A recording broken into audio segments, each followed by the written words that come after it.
दोस्तों आपने कभी न कभी तो सोचा होगा कि यूट्यूबर यूट्यूब से पैसे तो कमाते हैं, बट यूट्यूब की इनकम कैसे होती है। तो यूट्यूब की इनकम कहीं ना कहीं डायरेक्ट या इनडायरेक्ट आपसे यानी यूट्यूबर से ही होती है। तो किस प्रकार से होती है।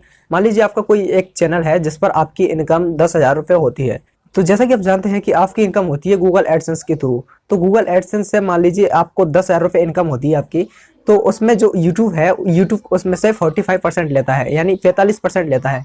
मान लीजिए आपकी इनकम 10,000 रुपये होती है यूट्यूब पर, तो उसमें से 45% यूट्यूब अपने पास रख लेता है। यानी 45% यानी 10,000 का हुआ 45 रुपये। तो 45 रुपये यूट्यूब अपने पास रख लेता है एंड 5,500 रुपीज़, तो 5,500 रुपीज़ वो आपके अकाउंट में ट्रांसफर कर देता है। उसे आप कहीं पर भी यूज कर सकते हैं। तो इस प्रकार से आपकी इनकम होती है और यूट्यूब की इनकम होती है। तो कहीं ना कहीं यूट्यूब की इनकम यूट्यूबर पर निर्भर रहती है, यानी आप पर ही निर्भर रहती है। तो इस प्रकार से यूट्यूब की इनकम होती है। तो सोचने वाली बात यह है कि यूट्यूब की एक महीने में इनकम कितनी होती होगी। तो मान लीजिए मैं आपको एक उदाहरण बता देता हूँ। मान लीजिए मनोज दे है, मनोज दे को तो आप जानते होंगे। मनोज दे एक बड़े यूट्यूबर हैं। तो सिंपली उनकी जो इनकम है मंथली, उनके 100 के अगर हर वीडियो पे व्यूज जाते हैं तो उनकी इनकम जो है वो मंथली होती है 1.5 से 2 लाख रुपए के समथिंग।